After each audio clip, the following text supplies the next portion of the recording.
ایک صلوات پڑھیں آپ حضرات. وہ ختم بھی کرو، ختم کرو. ایک سورہ فاتحہ پڑھیں آپ حضرات. سیدہ انیس فاطمہ بنت قائم جعفری مرحوم، اہلیہ رشید موسوی.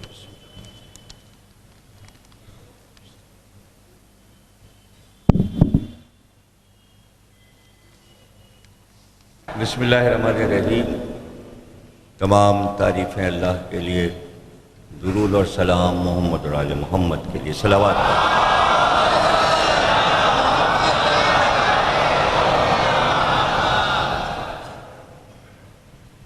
شروع میں عرض کر دوں کہ اس کو نوٹ کر لیں لاؤڈ اسپیکر والے، کمپنی والے، اور جو بانیان مجلس ہیں وہ بھی. اب زمانہ بہت آگے بڑھ گیا ہے، سائنس نے بڑی ترقی کر لی ہے. اب لاؤڈ اسپیکر یہ پرانے زمانے کے جو ہیں نا، جو آپ دیکھ رہے ہیں اسٹینڈ والے، یہ 100 سال پرانے ہو گئے.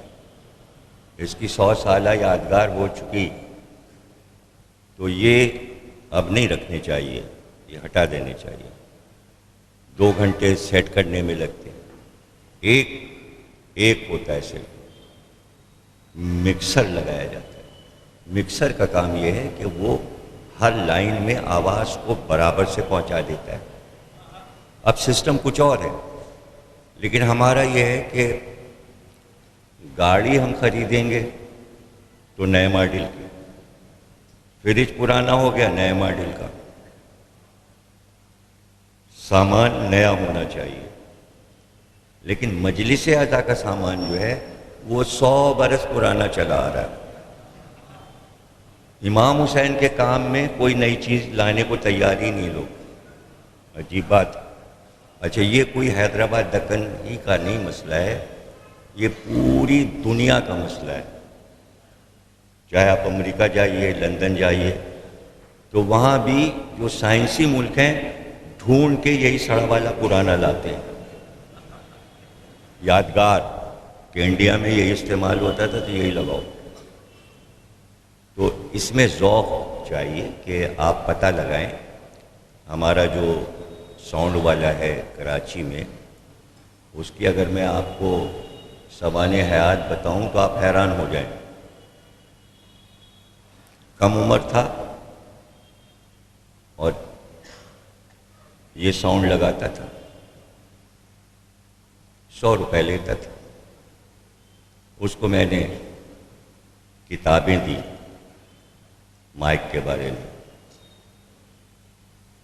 پڑھی اس نے. پھر وہ سنگاپور چلا گیا، وہاں سے ایک سیٹ خرید کے لایا. پھر وہ جاپان گیا، ایک اور لیٹسٹ لایا. پھر وہ چائنا گیا، سب جگہ گھوما. جو سب سے لیٹسٹ ہوتا تھا وہ ہر سال لا کے میری مجلس میں لگاتا تھا.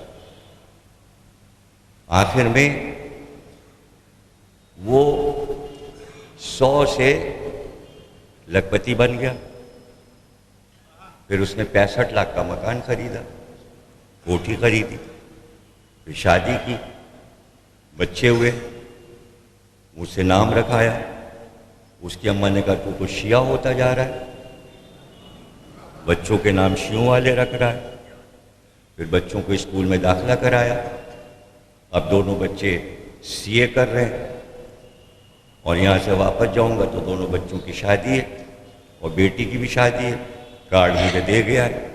کارڈ اس نے چھپایا ایسا کہ نوابین ایسا کارڈ نہیں چھپا سکتے. شاندار کارڈ. اس کا ایکو اتنا مشہور ہوا کہ جب بے نظیر آئیں لندن سے، دبئی سے ہو کے ضیاء الحق کے دور میں، تو جو سب سے بڑا خطاب انہوں نے کیا لاکھوں کے مجمع میں، اس کا ایکو لگا اور وہ وزیر اعظم بن گئی اس کی برکت سے، ایکو والے. اس لیے کہ وہ امام حسین کا خدمت گزار تھا. اس کو صرف اب تک یہ فکر ہے کہ یہ جو نیا آئے وہ لگانا ہے مجلس میں. پرانے وہ توڑ کے پھینک دیتا ہے ٹھیلے پہ. جو روٹی چورے والے آتے ہیں نا، جہاں لوہا بیچا جاتا ہے، اس میں یہ بیچ دیتا ہے اور نئے لاتا ہے۔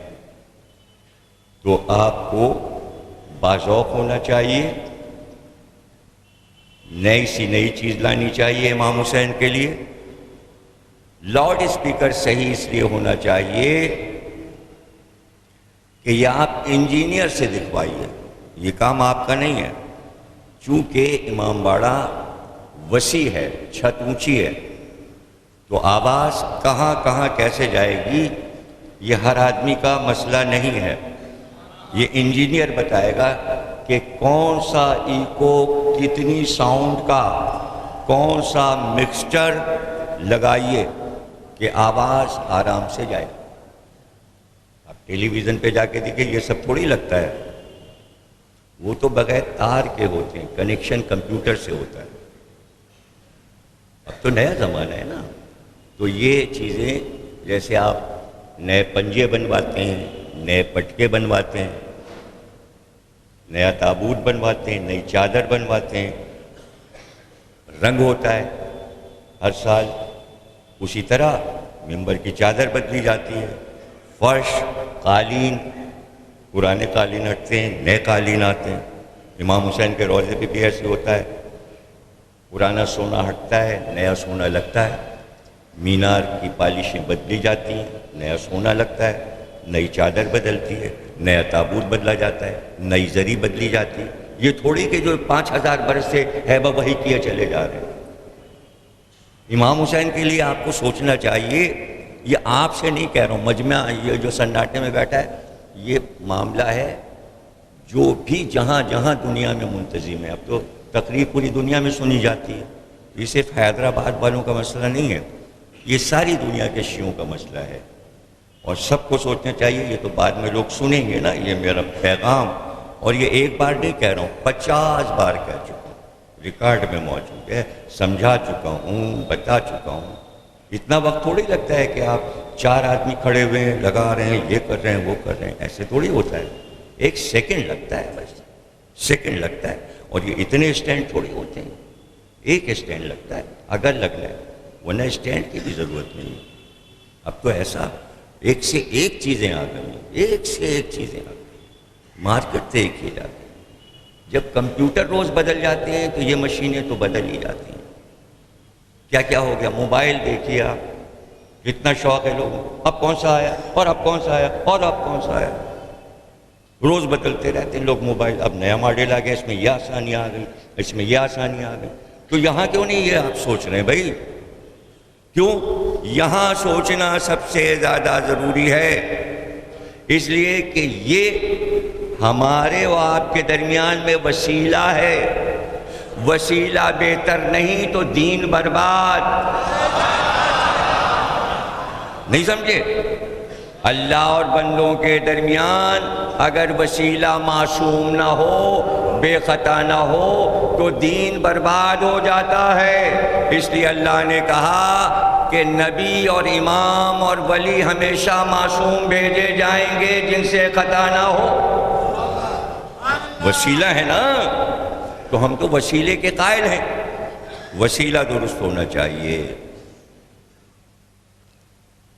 آیت پیش کرتا ہوں قرآن کی، مشہور آیت ہے، اور تقریر کا آغاز کرتا ہوں۔ بسم اللہ الرحمن الرحیم۔ وَمِنَ النَّاسِ مَن يَشْرِي نَفْسَهُ ابْتِغَاءَ مَرْضَاتِ اللَّهِ وَاللَّهُ رَءُوفٌ بِالْعِبَادِ۔ ارشاد فرماتا ہے خداوند عالم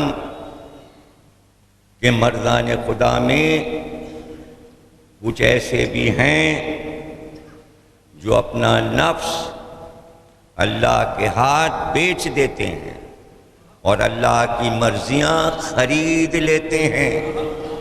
ایسے ہی لوگوں پر اللہ مہربان ہے، رؤوف، رحیم، اللہ کی نظر کرم ہے ایسے لوگوں پر۔ نفس کیا ہے؟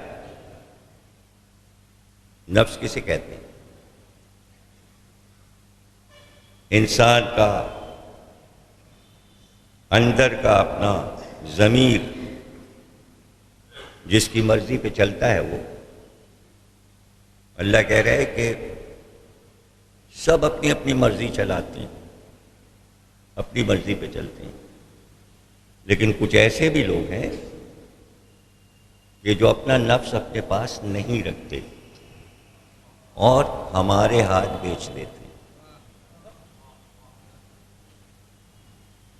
تو جب چیز بیچی جاتی ہے تو قیمت بھی ملتی ہے، جب چیز فروخت ہوتی ہے تو قیمت ملتی ہے۔ اللہ کہتا ہے قیمت میں نفس بیچنے والے کو ہم اپنی مرضیاں دے دیتے ہیں، مرضات اللہ، ایک مرضی نہیں، ساری مرضیاں اس کو دے دیتے ہیں۔ تو اب ظاہر ہے کہ آیت قرآن میں رکھی ہے، اب اگر میں کہوں کہ کسی ایک ایسی ہستی کا تعارف کرایا جائے کہ جس نے نفس بیچا ہو، اللہ کی مرضیاں لے لی ہوں، ایک کا تعارف اگر کرا دیا جائے قرآن کی روشنی میں، اس آیت کی روشنی میں، تو اللہ کی مرضیاں کیا ہیں؟ کیا ہے اللہ کی مرضی؟ پہلے تو اللہ کی مرضی سمجھیے کہ اللہ کی مرضی کیا ہے۔ اللہ کی مرضی ہے روز سورج نکلے، اللہ کی مرضی ہے روز چاند نکلے، اللہ کی مرضی ہے روز ستارے نکلیں، اللہ کی مرضی ہے روز ہوا چلے، اللہ کی مرضی ہے بچے پیدا ہوں، اللہ کی مرضی ہے لوگ مریں۔ یہی سب تو مرضیاں ہیں نا، جو کائنات میں ہو رہا ہے اللہ کی مرضی سے ہو رہا ہے۔ اب وہ کہہ رہا ہے ساری مرضیاں میں نے ایک آدمی کو دے دیں، کس کے بدلے میں؟ اس نے نفس بیچا، میں نے قیمتاً اپنی مرضیاں اسے دے دیں۔ اچھا جب دے دیں تو سارا اللہ کا چارج اس کے ہاتھ میں چلا گیا یا نہیں چلا گیا؟ جب کچھ اللہ کہتا ہے آیت میں کچھ میں نے بچا لی اور کچھ دے دی، مرضات اللہ، مرضیاں دے دیں، نفس لے لیا۔ اب وہ اپنے نفس کو خود نہیں استعمال کرے گا، میرے پاس ہے اس کا نفس، تو نفس جو ہے اس کا ہو گیا نفس اللہ، اللہ کا نفس ہو گیا، اب اس کا لقب ہو گیا نفس اللہ۔ دوسرا لقب ہو گیا اس کا اللہ کی مرضی، مرضی الہی۔ اب ظاہر ہے کہ کیا ہوتا ہے آپ بتائیے کہ چونکہ یہ آیت جو ہے یہ اکنامکس سے تعلق رکھتی ہے، جو لوگ کامرس پڑھتے ہیں، بینکنگ کرتے ہیں، تجارت کرتے ہیں، اس میں بیع و شرع ہے، فروخت اور قیمت، چیز کی مانگ کتنی ہے، چیز بکتی کتنی قیمت میں ہے، قیمت مقرر کیسے ہوتی ہے۔ تو اس آیت میں ہے وَمِنَ النَّاسِ مَن یشری، یعنی شرع، بیع و شرع، بیچنا، ایک نے بیچا دوسرے نے خریدا، بیچنے والا مردان خدا میں سے ایک، لینے والا کائنات کا مالک، قیمت میں اپنی مرضیاں دے دیں۔ اب یہ آیت قرآن میں رکھی ہے، پھر بھی لوگوں کے یہ بات سمجھ میں نہیں آتی کہ کوئی تو ہوگا جس کے پاس اللہ کی مرضیاں ہیں۔ آیت ہونے کے باوجود لوگ بحث کرتے ہیں کہ آپ یہ کیسے کہتے ہیں کہ امام حسین نے راہب کو بیٹا دے دیا؟ بیٹا تو اللہ دیتا ہے، بیٹا تو اللہ دیتا ہے۔ تو اب اس کے معنی اس آیت کو نہیں مانتے، مرضی تو اللہ نے دے دی حسین کو، ہیں؟ ان کی مرضی ہے بیٹا دیں، 1 دیں، 7 دیں، 10 دیں، 12 دیں، مرضی تو حسین کے پاس ہے۔ تو اسی طرح ایک کا تعارف کرا رہا ہے اللہ کہ ایک نے اپنے نفس کو بیچا۔ کہاں بیچا؟ کیسے بیچا؟ آیت کب اتری؟ کیسے اتری؟ قرآن شریف میں بہت سے علوم ہیں،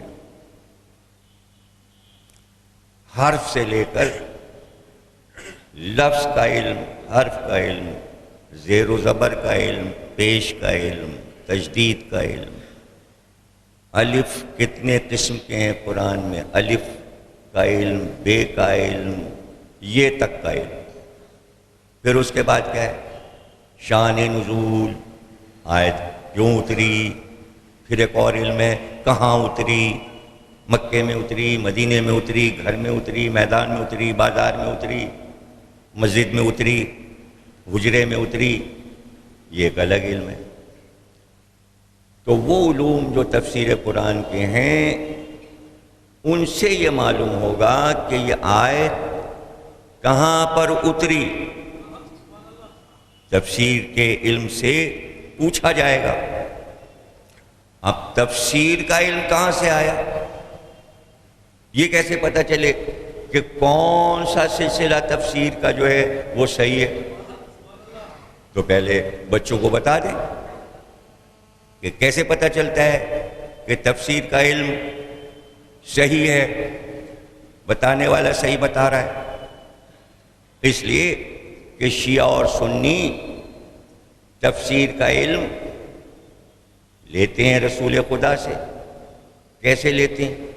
بھئی فلاں امام نے فرمایا، فلاں امام نے فرمایا، کچھ امام ابو حنیفہ نے فرمایا، کچھ امام حنبل نے فرمایا، کچھ امام مالک نے فرمایا، کچھ امام شافعی نے فرمایا، کچھ امام ابو محمد نے فرمایا، کچھ امام ابو یوسف نے فرمایا۔ اچھا بھائی انہوں نے کہاں سے فرمایا؟ انہوں نے ان سے لیا علم۔ انہوں نے کہاں سے لیا؟ انہوں نے ان سے لیا۔ اور انہوں نے کہاں سے لیا؟ انہوں نے ان سے لیا۔ سن رہے ہیں؟ کچھ سمجھ میں آ رہا ہے یا مائک خراب ہے؟ آواز کانوں میں آ رہی ہے؟ سب جگہ پہنچ رہی ہے؟ کسی کے سمجھ میں کچھ نہیں آ رہا؟ سب کہہ رہے ہیں نہیں سمجھ میں نہیں آ رہا، نہیں سمجھ میں آ رہا۔ اب ہم کیا کریں بتائیے؟ اب ہم تو بولتے رہیں گے سمجھ میں آئے یا نہ آئے۔ آخر میں جا کے نام سب کا سلسلہ ایک جگہ رک جائے گا۔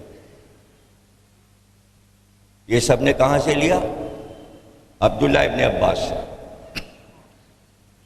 ارے بھئی عبداللہ ابن عباس نے کس سے لیا؟ ان کا مولا علی سے۔ بات ختم ہو گئی۔ تفسیر کا سلسلہ جا کے مولا علی پہ ختم ہو جاتا ہے۔ تو اب مولا علی پہ جب ختم ہو جاتا ہے تو مولا علی تفسیر قرآن کس سے لے رہے ہیں؟ رسول خدا سے۔ دونوں بھائیوں نے، رسول نے اپنے عہد میں، ان کے بعد حضرت علی نے قرآن کا علم سمجھا دیا، بتا دیا۔ تو اب شان نزول اس آیت کی دیکھی جائے گی کہ یہ آیت کہاں پر اتری، تو پتہ یہ چلا کہ بھئی یہ آیت شب ہجرت کی ہے، اور یہ آیت شب ہجرت اتری جبکہ اسلام کو مکے میں 13 برس ہو چکے، اور اب یہ 13ویں برس ایک نیا موڑ آ رہا ہے۔ اللہ نے کہا رسول اللہ سے کہ چونکہ مکے میں 2 سرپرست آپ کے تھے، ایک ابو طالب، دوسرے خدیجہ، اور دونوں کی وفات ہو گئی، اس لیے اب آپ مکہ چھوڑ دیجئے۔ اب آپ کو دشمنوں سے بچانے والا کوئی نہیں رہا، اس لیے یہ کافر آپ کو قتل کر دینا چاہتے ہیں، اس لیے ہجرت کر جائیے۔ اور یہ بھی فرما دیا جبریل نے آ کر کہ آپ تو رات کو نکل جائیے، اس لیے کہ آپ کا گھر چاروں طرف سے کافروں نے گھیر لیا ہے، اور 40 قبیلے کے بڑے بڑے لوگ تلواریں لے کر آمادہ ہیں کہ آج کی رات محمد کو بستر پر قتل کر دو۔ اس لیے آپ ان سے چھپ کر نکل جائیے اور اپنے بستر پر علی کو سلا دیجیے، علی کو سلا دیجیے۔ اب یہاں پر آپ دیکھیے مسئلہ کہ ہجرت کے وقت مولا علی 22-23 برس کے ہیں، 22-23 برس کے ہیں، ابھی شادی بھی نہیں ہوئی، ابھی شادی نہیں ہوئی، اور رسول اللہ جا رہے ہیں اور حضرت علی کو 40 تلواروں کے سائے میں لٹا کے جا رہے ہیں۔ اگر قتل ہو گئے تو کیا ہوگا؟ شادی ہوئی نہیں، دولہا بنے نہیں، ارمان پورے نہیں ہوئے۔ اور یہ جبریل امی کو دیکھیے، ان کی عمر کیا ہے؟ جبریل کی عمر معلوم ہے آپ کو کتنی ہے؟ رسول اللہ نے پوچھا کہ بھئی تمہاری عمر کیا ہے؟ جبریل سے پوچھا تمہاری عمر کیا ہے؟ کہنے کہ آسمان پر ایک ستارہ طلوع کرتا ہے 25,000 برس کے بعد،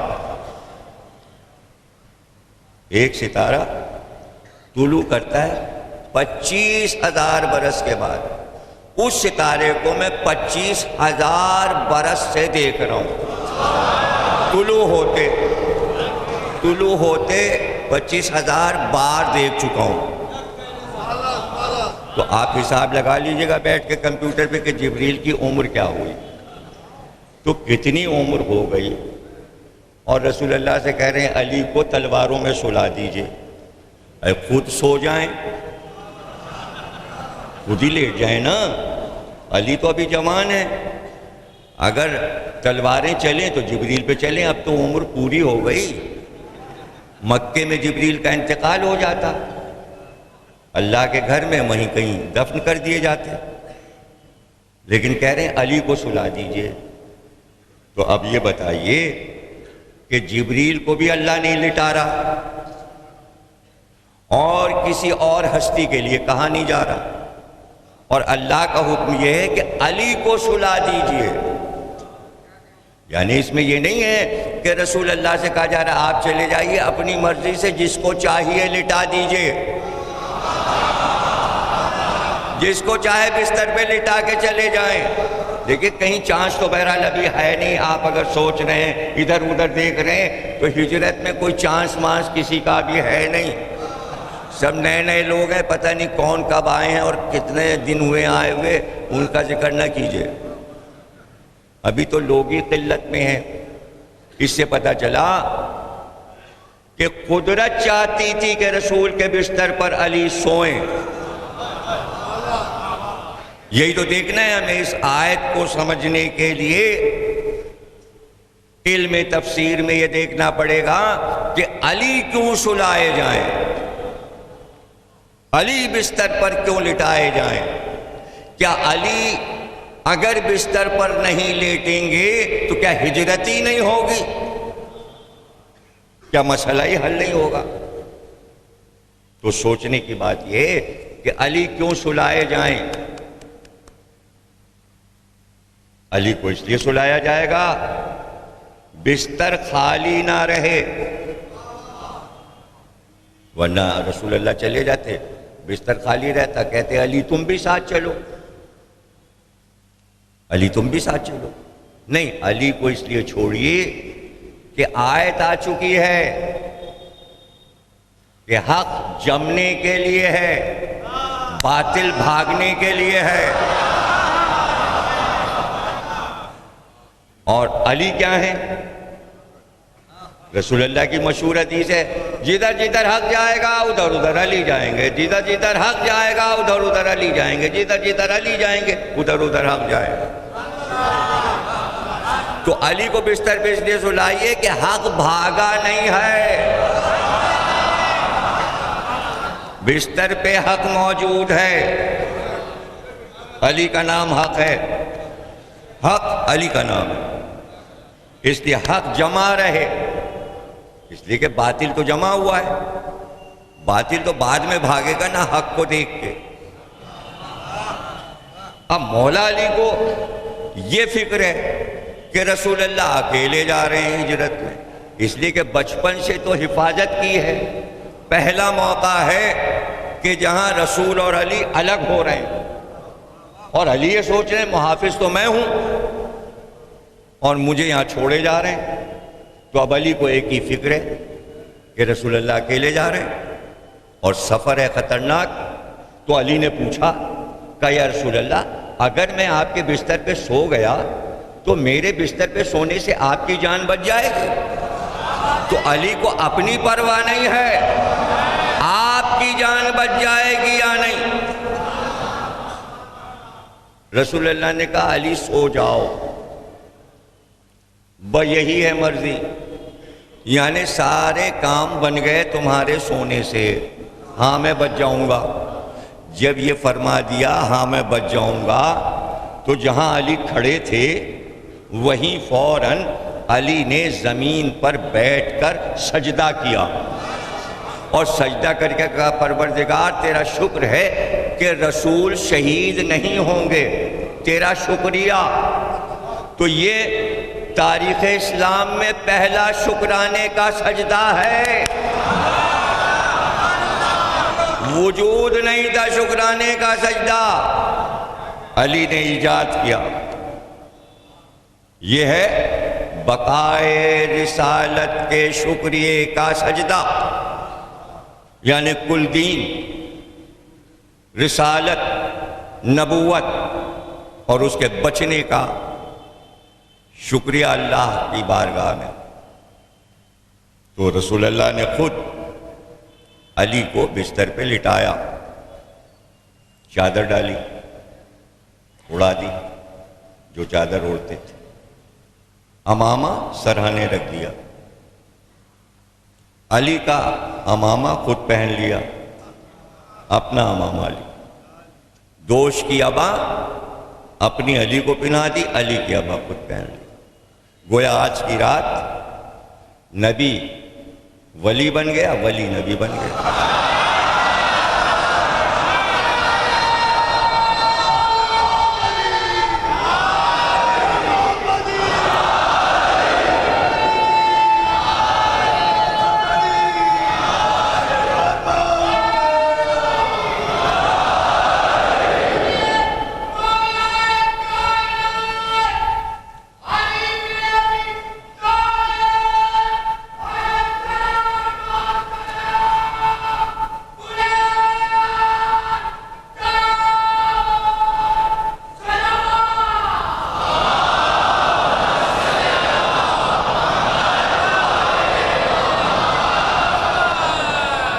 ہاں بھائی، نبی علی کی شبیہ بن گئے، علی نبی کی شبیہ بن گئے۔ اب مسئلہ ہے شبیہ کا، اب شبیہ جو بنائی جاتی تو امامہ سرانے رکھا جاتا ہے، ایسی تو شبیہ بنتی ہے، شبیہ بنا دی۔ جب شبیہ بنا دی تو اب چونکہ ادھر کون جا رہا ہے؟ شبیہ علی، بستر پہ کون سو رہا ہے؟ شبیہ نبی۔ تو اب جبریل اور میکائیل دونوں گڑبڑائے ہوئے ہیں، وہی لے کے کدھر جائیں، ادھر کے ادھر۔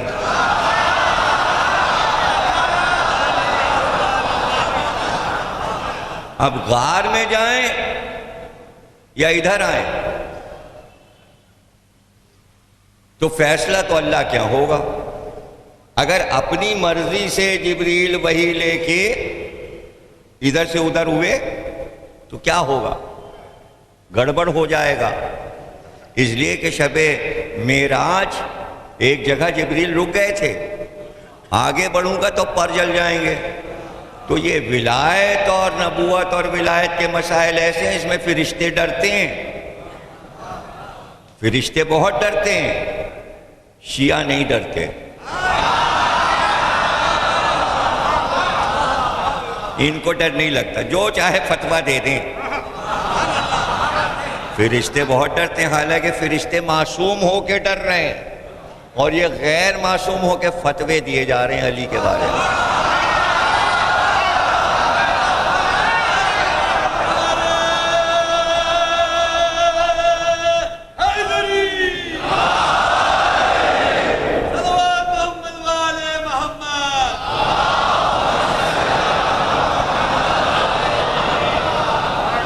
اب بھائی اللہ نے ساری مخلوقات کو مخاطب کیا، عرشی مخلوقات کو سب کو مخاطب کیا، اور پھر جبریل و میکائیل سے کہا کہ ہم نے تم دونوں کو بھائی بھائی بنایا ہے۔ ہاں پروردگار، جبریل و میکائیل بھائی بھائی۔ اللہ نے کہا تم میں سے کون ہے جو اپنی عمر دوسرے کو دے دے؟ اب دونوں چپ، اس لیے کہ بھائی عمر دینے کو تو کوئی تیار ہی نہیں ہوتا۔ تو آخر میں دونوں نے یہ جواب دیا کہ تو نے جو بھی عمر ہم کو دی ہے، ہم چاہتے ہیں تیری عبادت میں کٹ جائے۔ اچھا جواب دیا جان بچانے کے لیے۔ تو اللہ نے کہا بھائی تم ایک دوسرے کو اپنی عمر نہیں دے سکتے، اپنی زندگی نہیں دے سکتے، ذرا وہ نیچے دیکھو۔ ایک بھائی اپنے آپ کو ایک بھائی پہ قربان کیے ہوئے بستر پہ آرام کر رہا ہے، وہ نبی جا رہے ہیں، یہ 40 قاتل کھڑے ہیں کافروں کے، تلواریں لیے ٹکڑے ٹکڑے کرنے کے لیے، اور وہ بھائی جا رہا ہے اور اس بھائی کو یہاں اپنے بستر پہ سلا گیا ہے، اور اسے کوئی پرواہ نہیں کہ یہ ٹکڑے ٹکڑے ہو جائے۔ تو اب تم دیکھو کہ اس نے اپنے آپ کو قربان کر دیا ایک بھائی کے لیے۔ تو اب چونکہ تم ایک دوسرے کو عمر دے نہیں سکتے، اور یہ کام کیا ہے علی نے، اس لیے اب تم جاؤ، ایک ملک پاؤں کی طرف کھڑا ہو اور ایک سرانے، اور جا کر یہ کہو کہ مرحبا مرحبا اے ابو طالب کے بیٹے، مرحبا، کمثلہ تیری مثال دنیا میں نہیں پائی جاتی۔ تو میکائیل پیروں کی طرف گئے، جبریل سرانے گئے، اور جا کے پیغام پہنچایا، اور تقریر نکل گئی۔ اور آپ کچھ نہ سمجھے کہ شروع میں میں نے کہا تھا کہ یہ شبیہ نبی بنے ہیں، وہ شبیہ علی بنے ہیں، وہی ادھر اترے گی کہ ادھر اترے گی، جبریل ادھر جائیں گے کہ ادھر جائیں گے۔ اگر نبی اکیلے ہوتے غار میں تو جبریل ادھر جاتے، یہاں علی تھے اس لیے جبریل اور میکائیل دونوں شب ہجرت یہاں آئے، شبی کے پاس جو شبیہ نبی لیٹا ہوا ہے اس پہ دونوں اترے ہیں۔ رسول پہ ایک اترتا تھا، علی پہ 2 اترے۔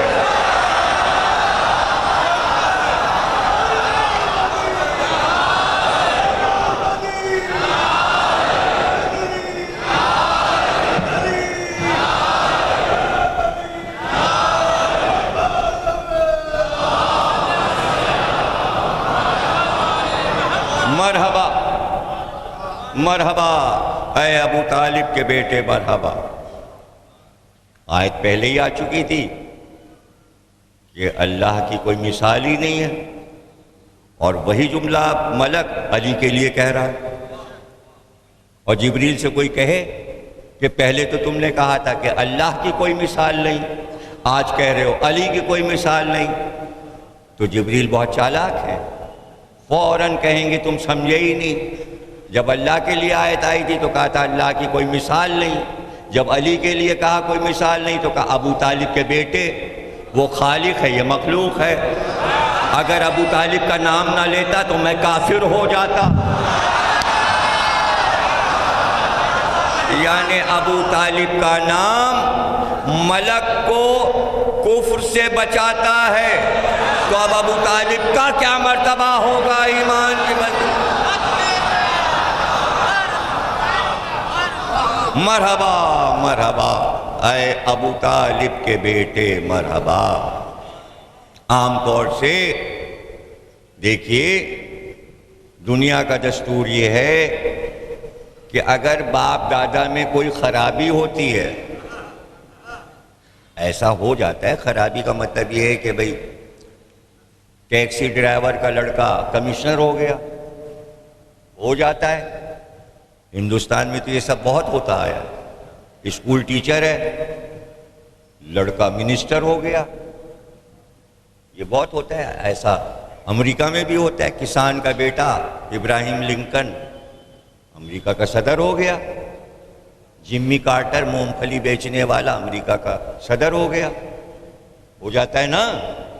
تو عام طور سے عام میں یہ ہوتا ہے کہ اب وہ ہو تو گیا منسٹر، شادی کے وقت جب مجمع بیٹھا ہے تو کوشش کریں گے ابا کا ذکر نہ ہو، دادا کا ذکر نہ ہو کہ ٹیکسی چلاتے تھے، ہوتا ہے نا، احتیاط ہوتی ہے کہ بھئی اب کیا اس کا پرانا کیا ذکر کرنا، اب تو بڑے بڑے لوگ بیٹھے ہوئے ہیں، برا سمجھا جاتا ہے، احساس کمتری ہوتا ہے خود شخصیت کو۔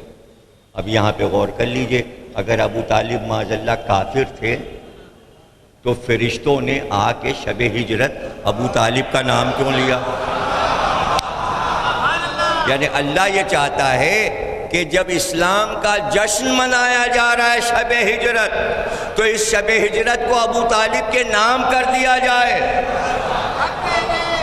بھائی کیوں کر دیا جائے؟ ابو طالب کا نام شب ہجرت کیوں آئے؟ مرحبا علی مرحبا، اے ابو طالب کے بیٹے مرحبا کیوں کہیں فرشتے؟ ضروری ہے آج کہنا، اس لیے کہ علی جو بستر پہ سوئے ہیں رسول اللہ کے، یہ عادت ابو طالب نے ڈالی ہے۔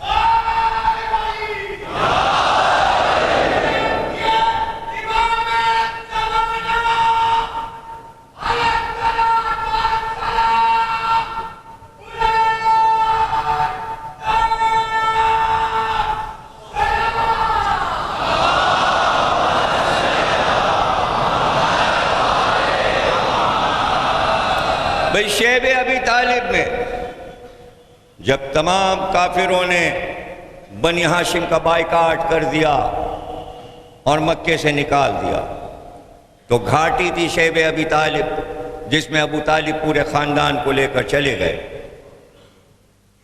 اور پہاڑیوں کے چاروں طرف کافر رات بھر تلواریں لیے گھومتے رہتے تھے کہ کب موقع ملے اور محمد کو قتل کر دیں۔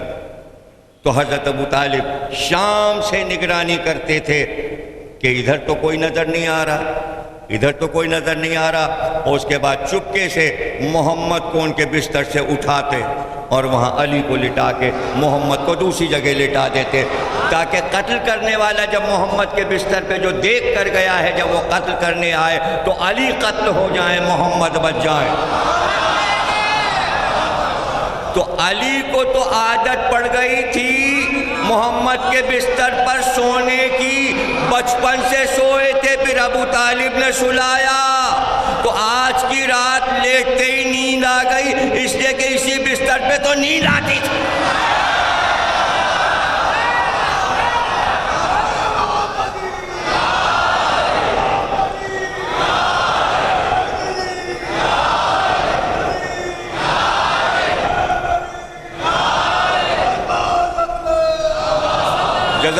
جزاک اللہ ماشاءاللہ ماشاءاللہ، اللہ نظر بد سے بچائے۔ اسی طرح آپ حضرات مولا علی کے ذکر پہ نعرے لگاتے رہیں، یہی تو آپ کی زندگی ہے، یہی ہماری بھی زندگی ہے۔ تو عرض کر رہا تھا کہ یہ مشکل ترین منزل تھی کہ جہاں شب ہجرت علی رسول کے بستر پر سو گئے، اور ایسے سوئے کہ کروٹ بھی نہیں لی، بس چادر اوڑھ کے جو سوئے تو سو گئے، آرام سے سو گئے۔ آسان ہے یہ کہنا کہ لیٹی اور سو جائیے، کہہ کے گئے رسول بس علی لیٹ جاؤ اور سو جاؤ، وہ فوراً سو بھی گئے، ورنہ نیند بہت دیر میں آتی ہے۔ اگر جگہ بدل جائے، علی کے بستر سے اٹھا کے اپنے بستر پہ لٹا دیا اور چادر اوڑھتے ہی ان کو نیند بھی آ گئی۔ رات سہانی، ستارے ٹوٹ ٹوٹ کے گر رہے تھے، مکے کے صحراؤں میں دور تک چاندنی پھیلی ہوئی تھی، کافروں کی تلواریں چمک رہی تھیں، ٹھنڈی ٹھنڈی ہوا چل رہی تھی، ہوا چادر کے گوشوں کو ہلاتی تھی۔ علی باد صبا کی لوریوں میں آرام سے سو رہے تھے، اور قرآن کہہ رہا تھا لَأُقْسِمُ بِهَٰذَا الْبَلَدِ أَنْتَ حِلٌّ بِهَٰذَا الْبَلَدِ وَالِدٍ وَمَا وَلَدَ، میں قسم کھا رہا ہوں اور بڑی عجیب قسم کھا رہا ہوں، اے رسول آپ مکے میں اترنے والے ہیں، آپ کے اترنے کی قسم، اور مجھے باپ کی قسم اور مجھے بیٹے کی قسم،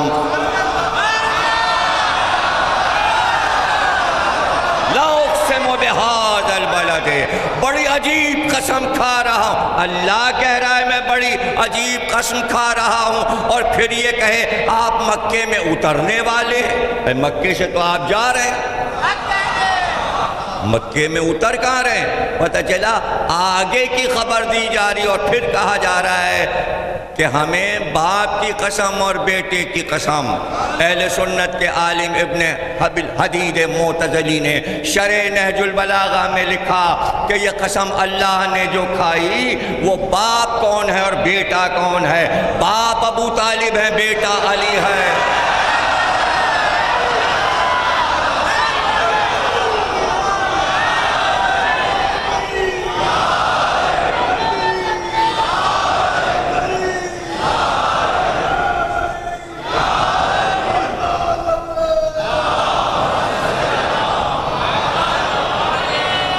باپ کی قسم اور بیٹے کی قسم۔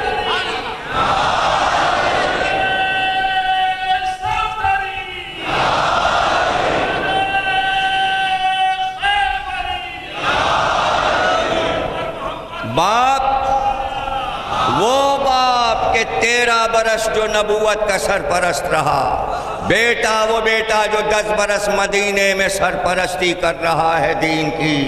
13 برس ابو طالب نے بچایا، 10 برس مدینے کے علی نے بچایا، اور اب آپ فاتح بن کر فتح مکہ پر مکے میں اترنے والے ہیں۔ ہجرت کی رات گئے تھے، ہم اب واپس لائے ہیں، مکہ فتح ہو رہا ہے، ہمیں مکے کی قسم، جہاں فاتح بن کر اتر رہے ہیں، لیکن اس جشن کے موقع پر ہم اعلان کر رہے ہیں کہ یہ جشن فتح مکہ کبھی نہ ہوتا اگر ابو طالب نہ ہوتے اور علی نہ ہوتے۔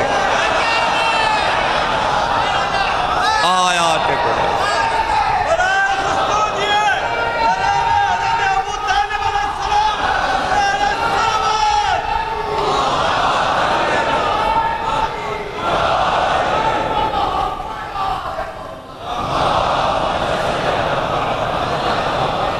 اور پھر اللہ کے حکم کے مطابق جبریل امین نے آیت کی تلاوت کی، وَمِنَ النَّاسِ مَن يَشْرِي نَفْسَهُ ابْتِغَاءَ مَرْضَاتِ اللَّهِ وَاللَّهُ رَءُوفٌ بِالْعِبَادِ۔ یہ ہے مردان خدا میں ایک رجل، ایک مرد علی ہیں جس نے اس رات اپنے نفس کو بیچ کر اللہ کی مرضیاں خرید لی ہیں۔ یہ سودا شب ہجرت ہوا تھا۔ مسلمان اتنے بے خبر کیوں ہیں جو گھبرا گھبرا کے کہتے ہیں کہ علی کو مشکل کشا کیوں کہتے ہیں؟ ہم کیا کریں علی کو مشکل کشا اور حاجت روا کیوں نہ کہیں؟ اس لیے کہ مرضیاں تو ساری وہ علی کو دے چکا ہے، اب اللہ سے کیا مانگے؟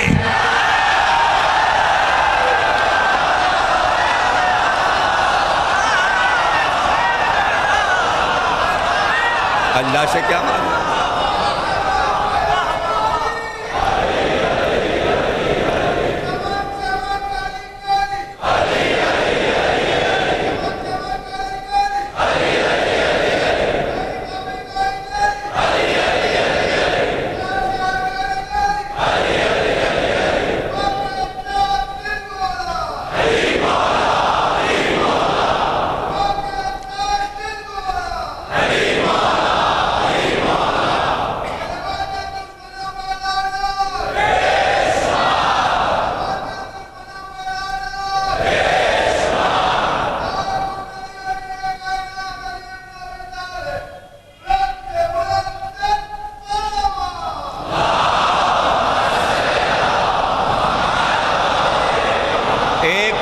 آپ نے خریدا، اس پہ آپ نے ایک اچھی سی بلڈنگ بنوائی، زبردست بلڈنگ بن کے تیار ہوئی، 2 کروڑ میں بنوائی تھی۔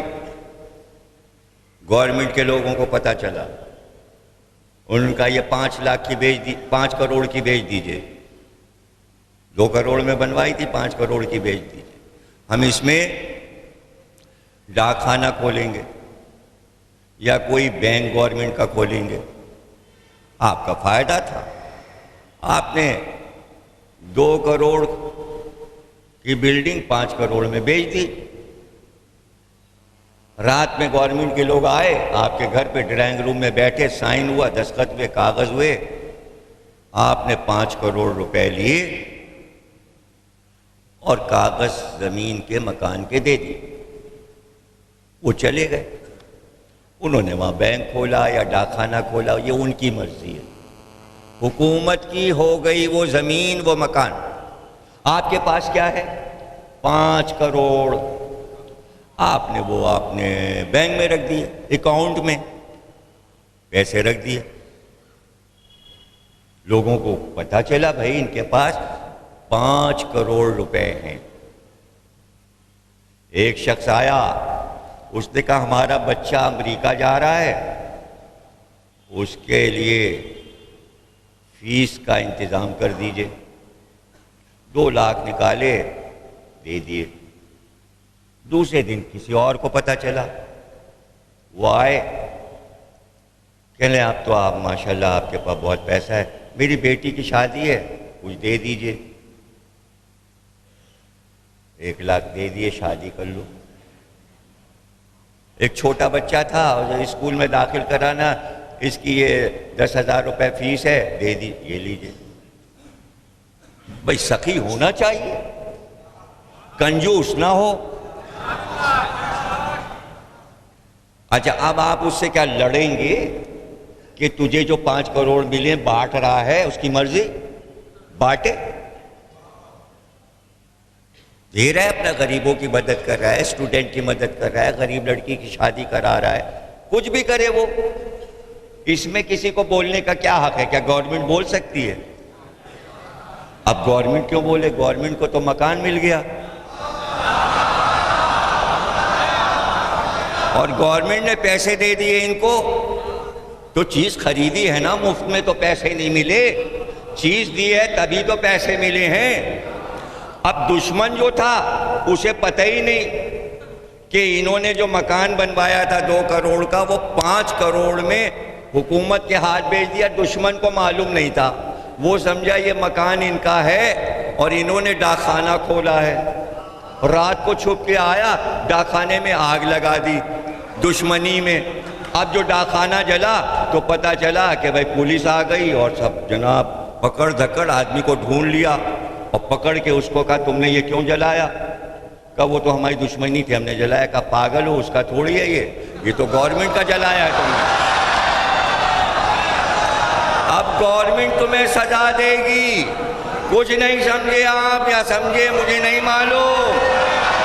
علی نے نفس بیچا، مرضیوں کے 5 کروڑ نوٹ علی کے پاس آ گئے، جس کو مانگنا ہے وہ علی سے مانگ رہا ہے۔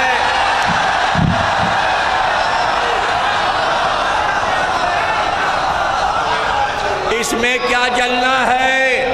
اس میں کیوں موت آ رہی ہے؟ علی اپنا نفس بیچ چکے، سرکار سے پیسے مل چکے، پیسے ملے ہیں فنڈ میں مرضی کی شکل میں۔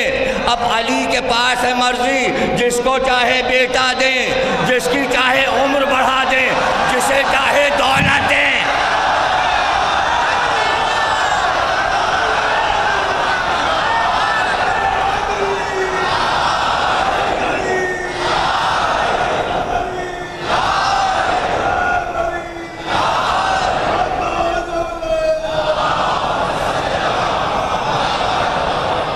مرضی کے سکے ان کے پاس، نفس اس کے پاس، دشمن نے ان کو کیا قتل، سمجھا کہ ہم نے علی اور حسین کو قتل کیا، نفس تو اس کا تھا، یہ تھوڑی قتل ہوئے، قتل تو وہ ہوا ہے۔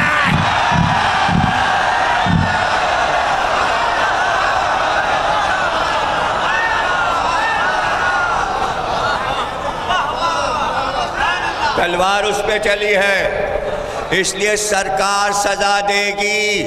قاتلوں کو سزا مختار نے نہیں دی ہے، دوبارہ سزا وہ دے گا۔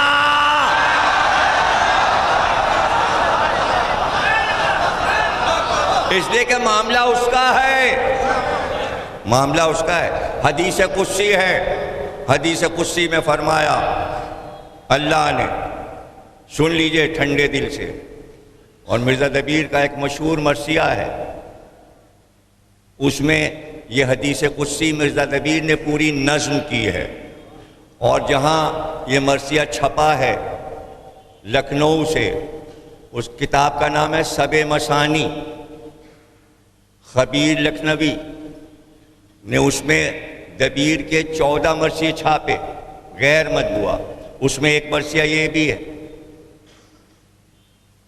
عقل کا بار نہ کوثار سے اٹھا، مشہور مرثیہ ہے۔ اس میں یہ حدیث قدسی نظم کی، حاشیے پر عربی میں خبیر صاحب نے حدیث بھی لکھ دی، ترجمہ بھی لکھ دیا۔ اتنی آسان چیز بتائی ہے میں نے، عربی کی کتابیں کھولیں گے تو ڈھونڈتے پھریں گے نہیں ملے گا، میں نے آسان راستہ بتا دیا کہ اگر کسی کو دیکھنا ہو تو دیکھ لے۔ سب مسانی آپ کو کہیں سالار جنگ لائبریری میں مل جائے گی، جامعہ عثمانیہ کے کتب خانے میں مل جائے گی، مشہور کتاب ہے مرزا دبیر، اور نہ ملے تو نیٹ پہ دیکھ لیجیے گا، کمپیوٹر پہ دیکھ لیجیے گا۔ کہتے ہیں حدیث قدسی میں اللہ فرماتا ہے، بڑے ٹھنڈے دل سے سنیے گا، بعض چیزیں آل محمد کے راز ہیں، راز سمجھ میں نہیں آتا۔ راز کی کیا معنی ہے؟ جو سمجھ میں نہ آئے، جو چیز کھل جائے وہ راز نہیں رہی، جو بند ہے وہ راز ہے۔ تو بہت سی حدیثیں، بہت سی روایتیں راز الہی ہیں، ان کو سمجھنے کی کوشش کبھی نہ کیجیے گا، سن لیا کیجیے تبرک کے لیے۔ اللہ فرماتا ہے جس نے مجھ سے عشق کیا، جس نے مجھ سے عشق کیا میں نے اس کو قتل کیا، جس نے مجھ سے عشق کیا میں نے اس کو قتل کیا، جس کو میں نے قتل کیا بس میں اس کا خود ہی خون بہا ہوا۔ کسی کے سمجھ میں نہیں آئے گی اور سمجھنے کی ضرورت نہیں ہے۔ یہ پوری حدیث امام حسین کے لیے، جس نے مجھ سے عشق کیا میں نے اس کو قتل کیا۔ یہ محبت کا جملہ ہے، نہ ہم اس سے محبت کرتے اور نہ یہ انجام ہوتا، یہ ہم محاورہ بولتے ہیں۔ تو جس سے محبت کی وہ کہے گا بھیا کیوں محبت کی، تمہارا خون ہم پر آ گیا، کچھ بھی نہیں سمجھے، نہیں سمجھ پا رہے۔ حیدرآباد کا مجمع زندہ آباد، حیدرآباد کا مجمع، اچھا ہے نہ سمجھ میں آئے، راز راز رہے،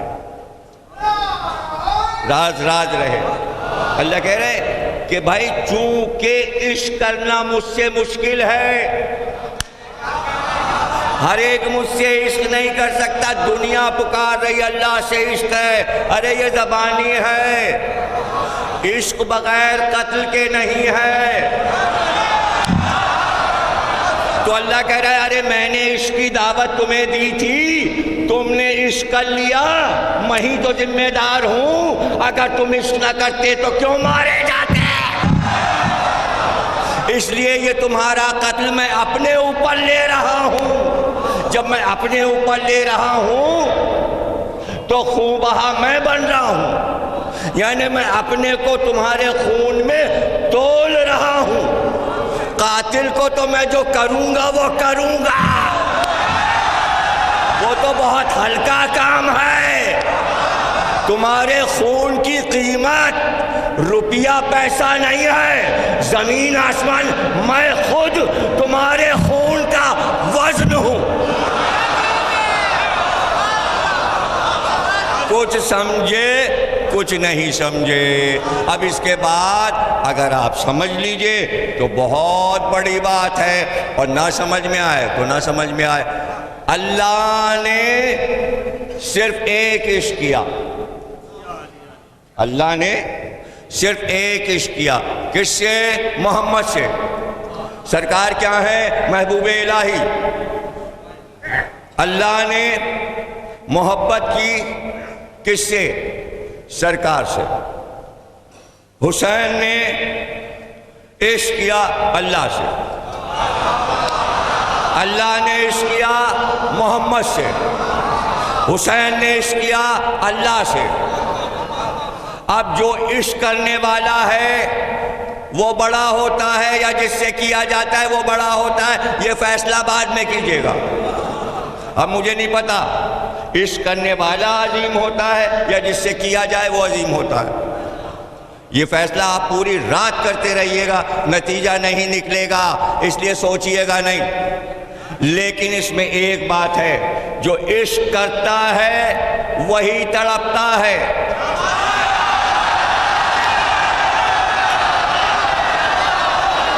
بھائی سمجھیں، جو عشق کرتا ہے وہ تڑپتا ہے، اور اس کی ایک مراد ہوتی ہے، عشق کرنے والے کی ایک مراد ہوتی ہے محبوب کو بلاؤں، محبوب کو بلاؤں. بھائی سن لو، اللہ عشق کرتا تھا محمد سے، اللہ نے ایک رات محمد کو بلایا. حسین عشق کرتے تھے اللہ سے. عاشور کے دن حسین نے کہا اب تو آ.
کسی کی موت واقع ہوتی ہے تو کہا جاتا ہے ملک الموت آئے تھے اور روح لے گئے.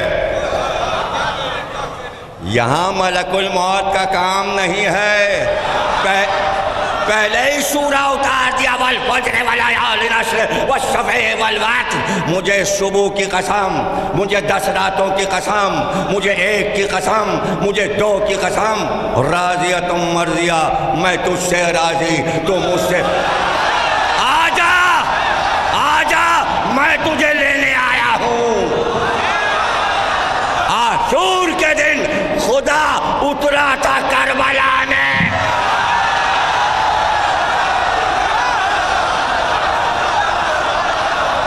کیا ثبوت چاہیے دنیا کو؟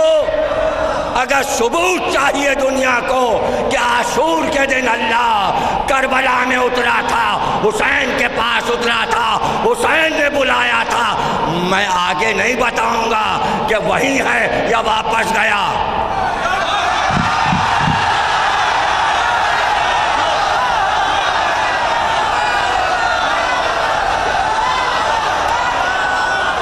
لیکن میں یہ جانتا ہوں کہ جب اللہ نے، بھائی توجہ کیجئے گا، جب اللہ نے محمد کو عرش پر بلایا تو جب محمد کے قدم عرش پہ پڑے تو اس کا نام ہوا عرش معلی۔ جب اللہ حسین کے پاس آیا اس کا کربلا معلی۔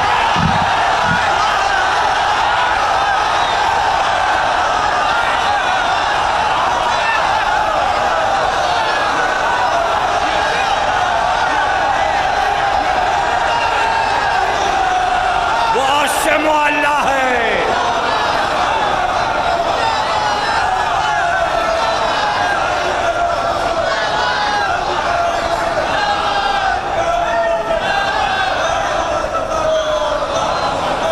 یہ کربلا معلی ہے۔ دو ہی جگہ معلی ہے، تیسری جگہ نہیں ہے۔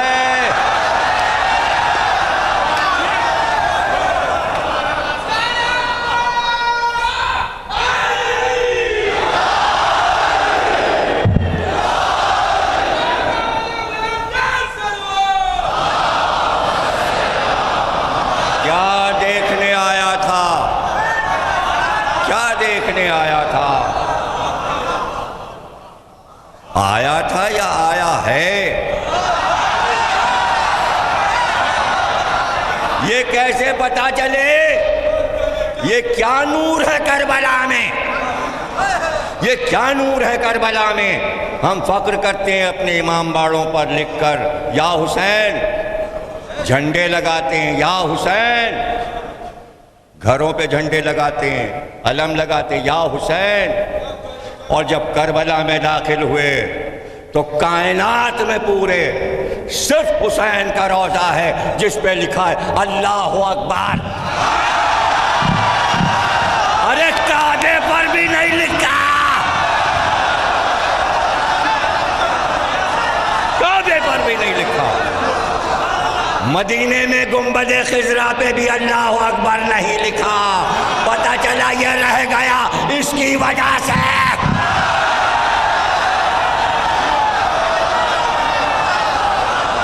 اللہ اکبر۔ روضہ حسین پر سنہرے حروف سے لکھا ہے اللہ اکبر۔ کیا ہے اللہ اکبر؟ کہاں سمجھی ہے دنیا؟ اذان میں 4 بار کہہ کر، اقامت میں 2 بار کہہ کر، اٹھتے بیٹھتے بار بار تکبیریں۔ آج تک مسلمان اللہ اکبر نہیں سمجھا، میں قسم کھانے کو تیار ہوں۔ نہیں سمجھا اللہ اکبر، نہیں سمجھا اور نہ سمجھ میں آ سکتا ہے۔ امام صادق سے جا کر راوی نے پوچھا کہ جب ہم کربلا جاتے ہیں تو جیسے ہی زری پہ نظر پڑتی ہے اور دروازے میں داخل ہوتے ہیں، دل چاہتا ہے کہ سجدے میں گر جائیں۔ حسین کا جلال دیکھ کر سجدہ کرنے کو دل چاہتا ہے۔ امام نے فرمایا کیا ہوا؟ کر لو سجدہ۔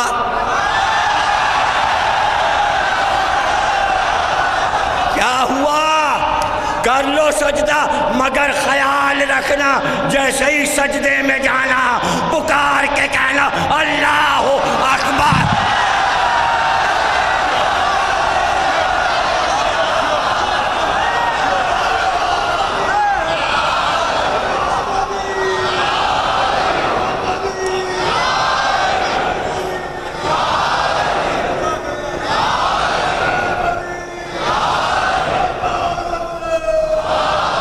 پکار کر کہنا اللہ اکبر۔ بھائی وہیں کیوں پکارنے کو دل چاہتا ہے اللہ اکبر؟ اس لیے کہ اللہ اکبر کا رشتہ ان سے ہے۔ دنیا نہیں سمجھی کیا ہے اللہ اکبر۔ اکبر اکبر نکلا ہے تکبر سے. تکبر کے معنی ہے غرور. تو کس بات پہ غرور کرتا ہے؟ کاہے کا تکبر ہے تجھ کو؟ تیری ٹکر پہ کون آ سکتا ہے؟ کس بات پر تو نے اپنے آپ کو دیکھ کر غرور کیا؟ کیوں اکبر بنا ہوا ہے؟ اس لیے اکبر بنا ہوں کہ 14 کو بنا کر میں نے اپنے آپ کو اکبر کا ایسا کوئی بنا نہیں سکتا. اب سقیفہ کیا ہے اور غدیر کیا ہے میں نے بنائے ہیں، ایسے کوئی بنا نہیں سکتا. اللہ اکبر میں 14 معصوم چھپے ہیں. انہوں نے اس نام کو بلند کر دیا. وجہ اکبر یہ ہے، نہ کہ علی اکبر. علی اکبر کل کی تقریر فرمائش کی انہوں نے معصومین نے کہ فضائل و مصائب سب علی اکبر کے ہوں. اب مشکل میں دیکھے ڈال دیتے ہیں لوگ. ایک صاحب کہہ رہے ہیں فضائل عباس پڑھیے. سب پڑھیں گے، فضائل عباس بھی پڑھیں گے، فضائل حضرت علی اکبر بھی پڑھیں گے، فضائل بھی مصائب بھی. جو فرمائشیں ہیں بھائیوں کی کوشش کروں گا کہ پوری کروں. اب آج کی فرمائش دیکھیے، اون و محمد اور حضرت زینب. اب اتنی مشکل تقریر کر کے تھک کر اب پھر تھکاؤں، اس لیے کہ موضوعات ایسے ہیں. بھائی سبھی قابل فخر ہیں. ہر شہید کی کوئی نہ کوئی ایک انفرادی حیثیت ہے. عباس علمدار ہیں، شہزادی نے بیٹا کہا، معصوم کے معصوم ہیں. علی اکبر شبیہ نبی ہیں، قاسم شبیہ حسن ہیں، علی کے پوتے ہیں، حسین کے بھتیجے ہیں، حسن کے بیٹے ہیں، فاطمہ بی بی کے پوتے ہیں. اون و محمد کی بھی اپنی انفرادیت ہے، اس لیے کہ دادا بھی ایک ہی گھر کا، نانا بھی ایک ہی گھر کا. بھئی نانا علی ہیں، دادا جعفر طیار ہیں. بچوں کو فخر ہے، دو طرف سے شجاعت آ رہی ہے. ننیال سے علی کی شجاعت مل رہی ہے، ددیال سے جعفر طیار کی شجاعت، اور یہ دونوں شجاعتیں جا کر ابو طالب پہ جمع ہو جاتی ہیں. تو ایک طرف زینب بی بی کا شیر پیا ہے، عبداللہ ابن جعفر جیسے سقی کے بیٹے ہیں. عمریں کم ہے تو کیا ہوا، علی نے تو شجاعت کا مظاہرہ بچپنے سے کر دیا تھا. جھولے سے ہی شجاعت کا مظاہرہ کر لے اجدر چیر کے، اور 10 سال کی عمر میں تو نبی کی نصرت کرنے لگے تھے. اور بچوں کو جو پتھر مارتے تھے ان کے سر توڑنے لگے تھے. نہج البلاغہ میں خود ہی کہا ہے کہ اگر پکڑ میں 2 لڑکے آ گئے تو دونوں کے سر ٹکرا دیے. ٹانگ پکڑ لی تو ٹانگ توڑ دی، اور ہاتھ مل گیا تو ہاتھ توڑ دیا، اور گردن مل گئی تو گردن توڑ دیا. تو عرب والے کہنے لگے تھے قزیم، قاف ضاد یہ میم، ہڈیوں کے توڑنے والا. تو لڑکے بھاگتے تھے وہ آ رہا ہے ہڈیاں توڑ ڈالے گا. یہ 10 سال کی عمر سے علی کی شجاعت تھی. تو اگر اون و محمد 9 اور 10 کے ہیں تو حیرت کی کیا بات ہے. اور میر انیس کو تو اتنا عشق تھا اس موضوع سے کہ ان کے ایک شاگرد تھے، تو ان سے پوچھا آج کل آپ کیا کام کر رہے ہیں؟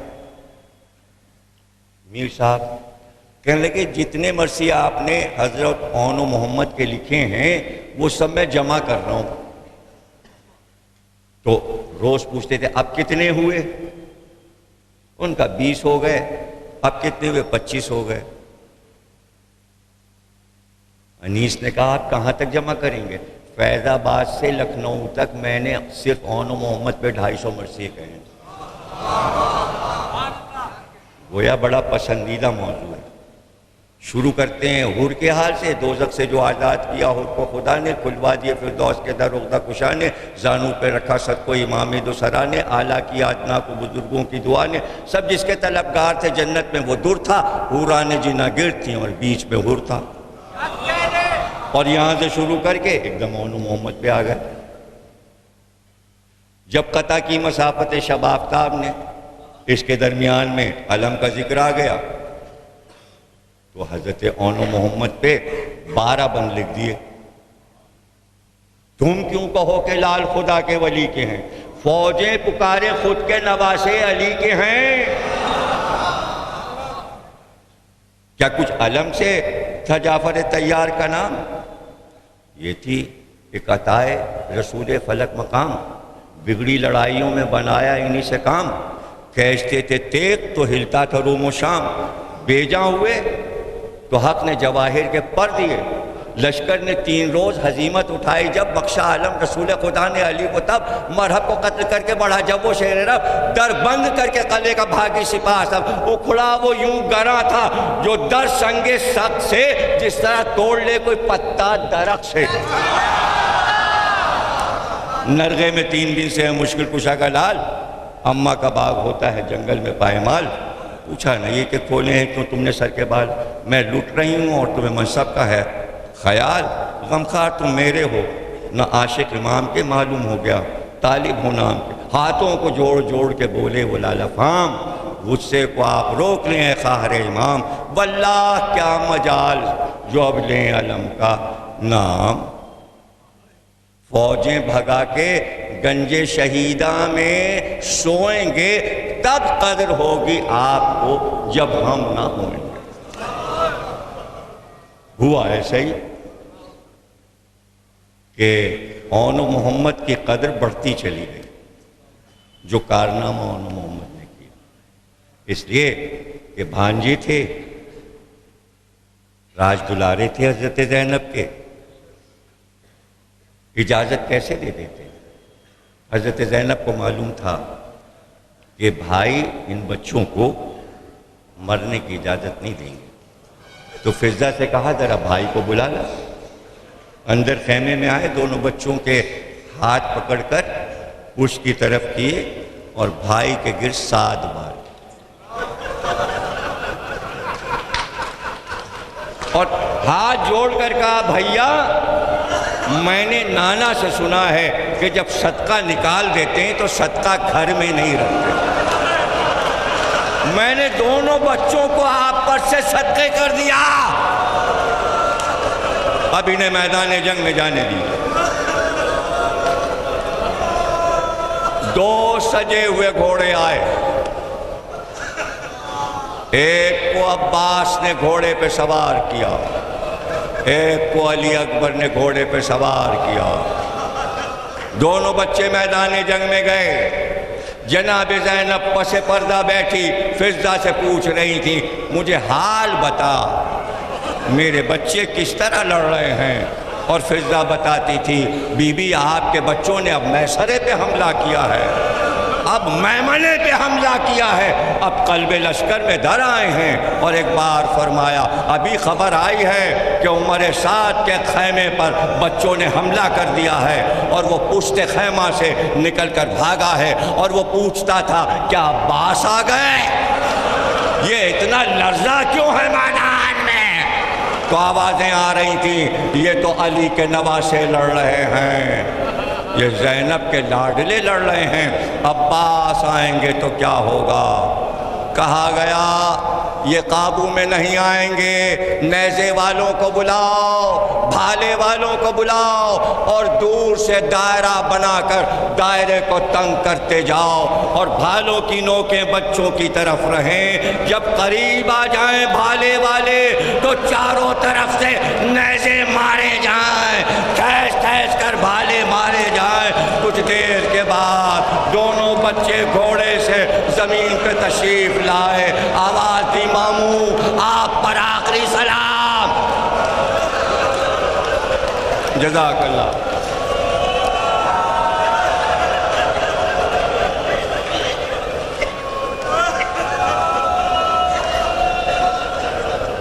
دیکھیے میں حیدرآباد والوں کا قائل ہوں، میں نے کتابیں پڑھی ہیں، ایک ایک چیز کی قدر حیدرآباد کے عزادار کرتے ہیں۔ یہاں سے جو مرثیے کی کتابیں چھپیں اس میں حضرت اون محمد کے مرثیے الگ سے چھپتے ہیں، سوزخانی میں بھی پڑھے جاتے ہیں، یہاں کے ذاکرین بھی پڑھتے رہے ہیں۔ آپ کی عزاداری تاریخ کے اعتبار سے ایک ایک شہید کا ذکر تفصیل سے سینکڑوں برس سے حیدرآباد میں ہوتا آیا، جب سے یہاں میر انیس آئے، مرزا دبیر آئے، ذاکرین آئے، اور یہ بھرپور عزاداری آپ کرتے ہیں۔ سب کتابیں دکن کی میری پڑھی ہوئی ہیں، اور مجھے پتہ ہے آپ کا مزاج کیا ہے۔ مجھے نہیں معلوم کہ میں حضرت اون محمد کا ذکر کرتے ہوئے کہاں تک جاؤں گا اور کہاں تقریر ختم کروں گا۔ میرے اپنے اختیار میں یہ سب کچھ نہیں ہوتا، مولا جو چاہتے ہیں پڑھوا لیتے ہیں۔ کہتے ہیں حسین چلے تو ایک پہلو میں عباس، دوسرے پہلو میں علی اکبر، لشکروں کو بھگا کر عباس و علی اکبر نے اون محمد کی لاش ڈھونڈ لی۔ ایک کا لاشا عباس نے اٹھایا، ایک کا لاشا علی اکبر نے۔ جب لاشیں آئے در خیمے کا پردہ فضا نے اٹھایا تو زینب نے یہ نہیں کہا کہ بچوں کے لاشیں، بلکہ سر سے پیر تک علی اکبر کو دیکھا کہ علی اکبر اتنا لہو تمہارے بدن پر، ارے لاشا کیوں لا؟ اللہ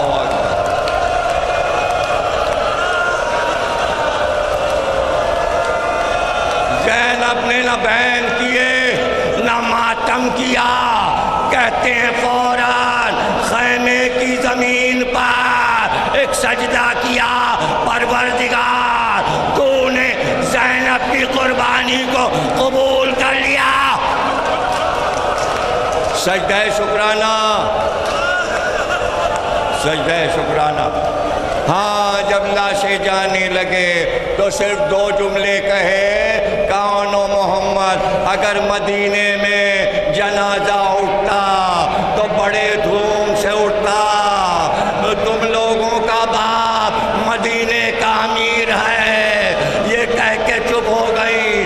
کہتے ہیں جب شام غریباں آئی اور لاشوں پہ بیویاں آئی تو خیال یہی تھا کہ زینب بچوں کے لاش پہ بیٹھے، مگر زینب نے بچوں کا لاشا چھوڑا، حسین کے لاشے پہ آئے، انت اخی، تو میرا بھائی۔ کے بازار میں سر تھے، شام کے بازار میں سر تھے، زینب نے ایک بھی جملہ نہیں کہا اون محمد کے بارے میں۔ ہاں کیسے آزاد ہوئی، سب کے سر واپس آئے، اون محمد کے سر بھی آئے، لیکن زینب نے حسین کا سر اٹھا کر سینے سے لگایا۔ شام کی عورتوں نے کہا کیا ان دونوں بچوں کی ماں مر گئی ہے؟ آواز بھی نہیں، ماں تو زندہ ہے، لیکن جب تک جیے گی بھائی کا ماتم کرے گی۔ یہ میرے لال ہے، یہ نامراد میرے لال ہے۔ جزاک اللہ۔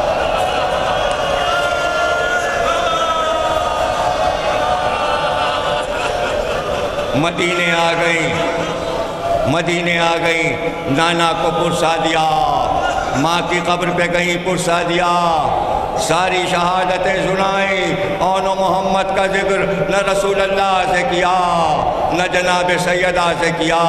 ہاں کہتے ہیں ایک دن عبداللہ ابن جعفر طیار سید سجاد کے پاس آئے اور کہا بیٹا کیا تمہاری پھوپھی اپنے گھر نہ آئیں گی؟ سید سجاد نے سر جھکا لیا، کہا پھوپھا جان میں آج ہی پھوپھی اماں سے عرض کروں گا۔ جب شام ہوئی تو کہا پھوپھی اماں عبداللہ ابن جعفر طیار آئے تھے، کہتے تھے کیا شہزادی اپنے گھر نہ آئیں گی؟ تو رو کر کہا بیٹا اس اجڑے گھر میں جا کر کیا کروں؟ اچھا تم کہتے ہو تو کل چلی جاؤں گی، تم امام وقت ہو۔ فضا کہتی ہے دوپہر کا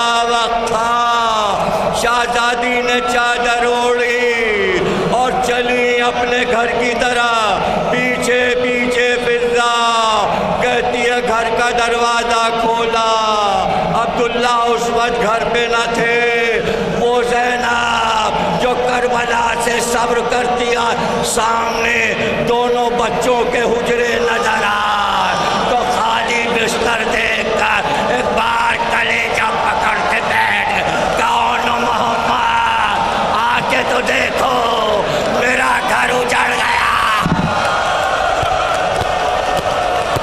دو چار لمحوں کی زحمت،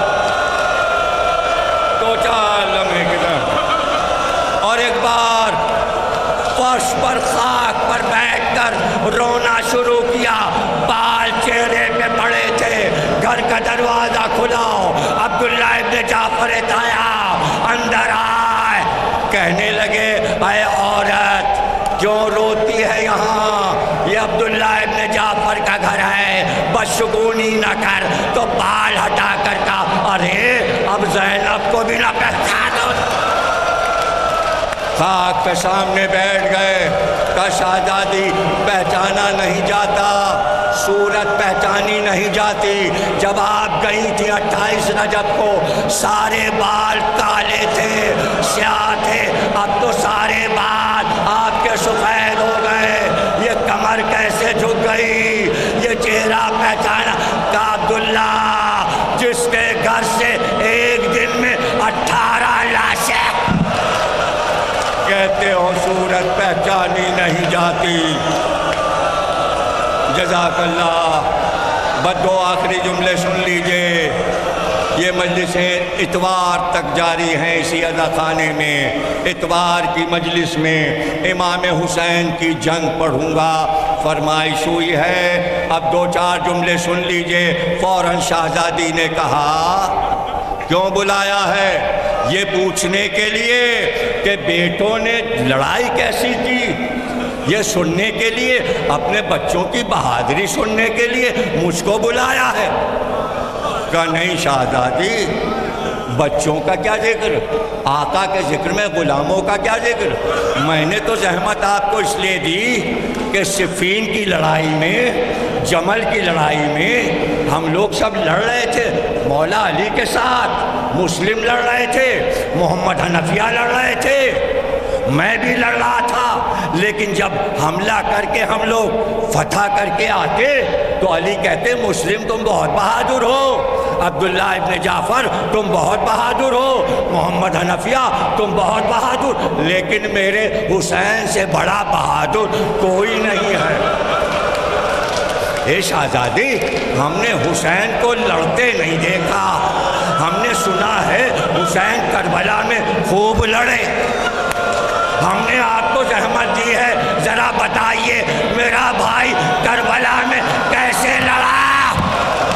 کہتے ہیں زینب کو جوش آ گیا، ایک بار کا عبداللہ بڑا اچھا سوال کیا، ارے سنو، جب میرے بھائی نے ذوالفقار کہتی اور تکبیر بلند کی تو میں نے خیمے کے پردے سے بھائی کی لڑائی دیکھی، کبھی میسرے پر، کبھی میمنے پر، کبھی قلب لشکر پر، 12 میل تک لڑتے جاتے اور واپس آتے۔